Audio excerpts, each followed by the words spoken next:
Stories from the Trap, I Can Hustle Anywhere. Part 1. After Hurricane Katrina, maybe 3 weeks later, Preacher Man came through the apartments in Atlanta telling everybody about hurricane money in New Orleans. Said he had a gig paying $1,000 a week. He even went down to Peachtree and Pine Homeless Shelter and grabbed a bunch of guys from there, too. At that time, I wasn't working, just moved back in with my mother, so I said, why not? We hit New Orleans rolling deep, him and a bunch of us. First spot he took us to was this abandoned place. It wasn't nasty, but there wasn't nothing in there. No beds, no furniture, so we slept right on the floor that first night. The next day, we moved into Field's place. That was a better spot, 2 weeks solid.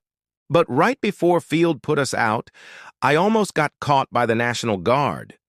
Curfew was 8 o'clock sharp. They had the whole city locked down, soldiers on every corner. Me and my boy had finally found some weed on Bourbon Street.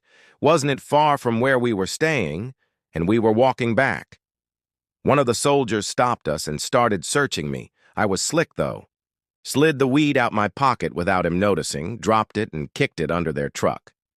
They weren't police, so once they didn't find anything, they told us to keep moving.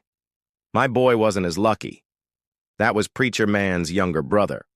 They caught him later past curfew with weed in his pocket, locked him up for 3 weeks until his mama came down from Atlanta to get him out.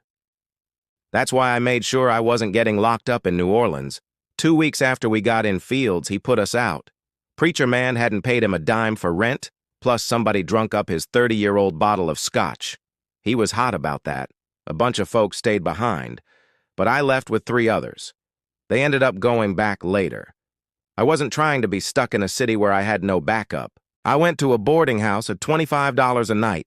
Stayed there about 2 weeks.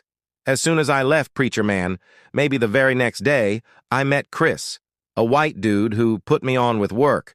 At first, I was just holding a sign on the street, but he taught me how to operate a bobcat, and before long I was driving it every day. That's when I had enough bread to move back into Field, but not the same house as before. This one was right around the block from the other, one of 10 houses he owned. Now this house?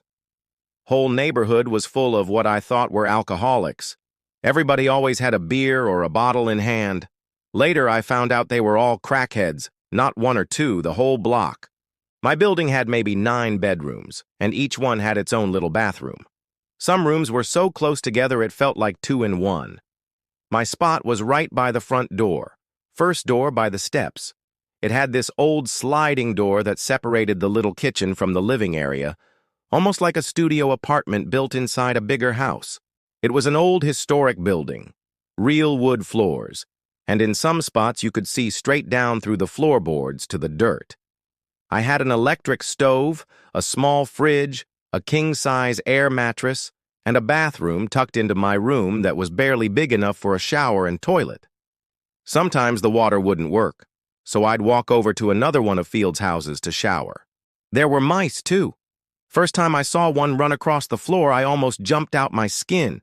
Everybody in that house smoked crack, but they were cool. No fighting, no drama, just drinking, smoking, and minding their business. I didn't hang with them, though. I chilled with my homeboys, other dealers I met down there. One day, me and my boys were in my room, smoking and talking, when one of them spotted a spider on the wall big as my hand. He thought it was a rat at first. They all bailed out the room, left me in there solo. I grabbed a broom, opened my door and the front door so I could make a quick escape if it jumped on me, and smashed it on the wall. Big nasty thing. I stayed in that house about 4 months before I started hustling. Chris's bobcat job had me making about $1,500 a week, steady money, so I didn't need to touch the streets yet. But I knew I could hustle anywhere. And New Orleans, after Katrina, had money moving every single day. Crackheads worked every day, made money every day, so if you stepped in the game, you could clean up quick.